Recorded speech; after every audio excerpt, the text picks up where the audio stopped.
ശ്രീരാമനെ ആരാധിക്കുന്നത് പ്രപഞ്ച സംരക്ഷകനായ മഹാവിഷ്ണുവിനെ ആരാധിക്കുന്നതിന് തുല്യമാണ്. അദ്ദേഹത്തിൻ്റെ സൽപ്രവർത്തികളെ പിന്തുടരുന്ന ഭക്തനെ പല മടങ്ങ് ദൈവാനുഗ്രഹം ലഭിക്കുന്നു. സ്വാർത്ഥതയില്ലാത്ത ജീവിതം നയിക്കുന്നതിന് ധർമ്മത്തിൻ്റെയും നീതിയുടെയും ഉന്നതി നേടാൻ അവരെ സഹായിക്കും. ശ്രീരാമദേവനെ ആരാധിച്ചാൽ ആരോഗ്യ സംബന്ധമായ പ്രശ്നങ്ങളിൽ നിങ്ങൾക്ക് മുക്തി നേടാനാവുന്നതാണ്. നിങ്ങൾക്ക് രാവിലെ മുതൽ വൈകുന്നേരം വരെയുള്ള കാലയളവിൽ 108 തവണ ശ്രീരാമസ്തുതി ചൊല്ലാം. അല്ലെങ്കിൽ ദിവസം മുഴുവൻ അദ്ദേഹത്തെ ആരാധിക്കാം. ആരോഗ്യ പ്രശ്നങ്ങളിൽ നിന്ന് നിങ്ങളെ മോചിപ്പിക്കുവാൻ ഈ വഴി സഹായകമാണ്. വിവാഹിതരാകാത്ത പുരുഷന്മാരോ സ്ത്രീകളോ ഉണ്ടെങ്കിൽ, നിങ്ങൾ ദാമ്പത്യ ജീവിതത്തിൽ പ്രശ്നം നേരിടുന്നുണ്ടെങ്കിൽ നിങ്ങൾക്ക് രാമനാമം ചൊല്ലാം. ഇത് നിങ്ങൾക്ക് അത്ഭുതകരമായ ഫലം നൽകും. ഇത് നിങ്ങളുടെ ദാമ്പത്യ ജീവിതത്തിലെ എല്ലാ പ്രശ്നങ്ങളെയും നീക്കും.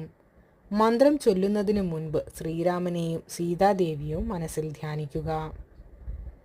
ജോലി അല്ലെങ്കിൽ ബിസിനസ്സിൽ വിജയം നേടുന്നതിനും അല്ലെങ്കിൽ പ്രശ്നങ്ങളോ തടസ്സങ്ങളോ നീക്കുന്നതിനുമായി നിങ്ങൾക്ക് ശ്രീരാമപ്രഭുവിൻ്റെ നാമം ചൊല്ലാവുന്നതാണ്.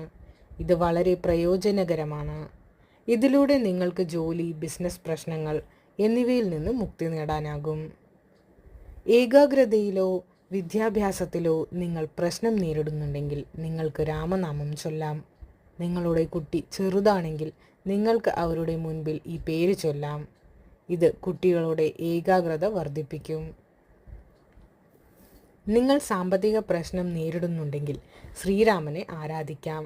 അർദ്ധരാത്രിയിൽ നിങ്ങൾ 108 തവണ രാമനാമം ചൊല്ലുന്നത് ഗുണം ചെയ്യും. നിങ്ങൾ ശ്രീരാമൻ്റെ ഏതെങ്കിലും പേര് ചൊല്ലി ആരാധിക്കുകയാണെങ്കിൽ നിങ്ങൾ തുളസിമാല ഉപയോഗിക്കുന്നത് വളരെ ഗുണം ചെയ്യും.